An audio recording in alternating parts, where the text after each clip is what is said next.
let's have an overview of the kinds of skills that you need for speaking.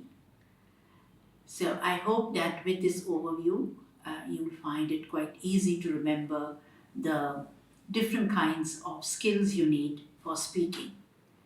So we have a very clear kind of figure over here which tells us about the 4 different aspects of these skills of speaking. So that is pronunciation, vocabulary, grammar, and fluency. So you can see that these are in different colors, so you can try and remember it in that way.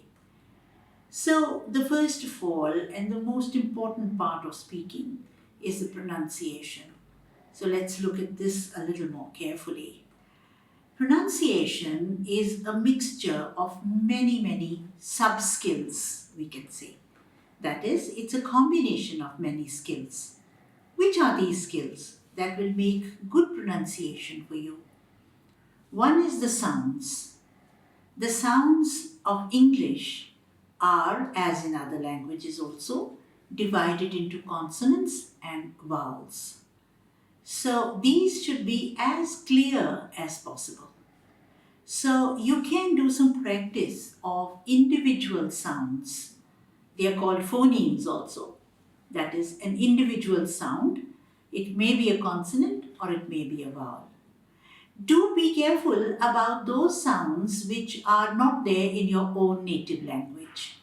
So those sounds which are there in the sound system of English are the sounds that you need to practice. And then the sounds which are not in your own language, you have to practice them more because you need to get familiar with those sounds. Then another aspect of pronunciation is your intonation. I hope you're listening carefully to the way in which I am giving a certain kind of flow to my sentences. So in the end of each sentence, you may find that my voice is falling. And as I start a sentence and emphasize a particular word, you may find my voice is rising. We also call it pitch. Pitch is also the rise and fall of the frequency of your sound. It can be high pitch, that means loud, or it can be low pitch, that means it is not so loud and it is softer. So intonation brings in variety into your speech. You can't speak everything in the same kind of tone. That will become monotonous, that we say monotonous. Monotonous is the right pronunciation, but it means one single tone. No, we don't use one single tone. We use a mixture of rising and falling tones. Then another part of pronunciation is the stress given to words. Again, if you listen to me carefully, or if you listen to a radio broadcast in English, you will find that the person who is speaking gives certain degree of emphasis to each word, not to each word, but to one word in the sentence. And that word becomes more important than other words.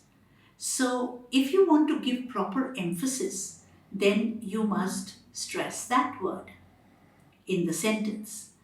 Similarly, certain words we would have stress on the first part of that word, and sometimes we have stress on the second part of the word. For instance, when I say sentence, so here the stress is on the first part. I say sen, but we don't say sentence because that is the stress on the second part of the word, and that's not correct. So we say sentence. So the first part is given more importance, second part is given less importance.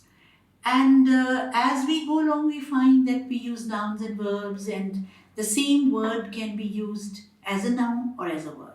So when we say the word object, we put stress on the first part, which is ob, that part. But that is where it is used as a noun. But if the same word is being used as a verb, then we will put stress on the second part, object. So this can make a difference in the kind of meaning that you're trying to convey when you're speaking, because the stress will change from the first part of the word to the second part of the word, or the other way around, and you must be careful about that. This needs quite a bit of practice. You can practice speaking the words again and again with different stress, and you will soon get the idea about how to place the stress in the right way. Then there is another aspect, which is rhythm. Now, every language has its own rhythm, and not only that, every person has their own rhythm. Some people speak slowly, some people speak very fast. Whatever it is, that rhythm has to be moderated a little bit. It can't always be fast, it can't always be slow. So, how do we moderate our rhythm? We may pause at certain points. We may take a little gap, have a little gap in that rhythm, or maybe flowing up and down. Actually, a rhythm is a combination of stress and intonation, and also of sounds. All the features of sound are involved in rhythm. So, rhythm gives the flow to the speech. So, here we have looked at all these aspects of pronunciation. You can find a lot of tapes from where you can practice words, and you can also use a dictionary. Next, we come to grammar. Now, grammar is as important in speaking as it is in writing. When you describe the past or the present or the future, when you have to talk about some ideas or write about some ideas, you need grammar to compose your sentences.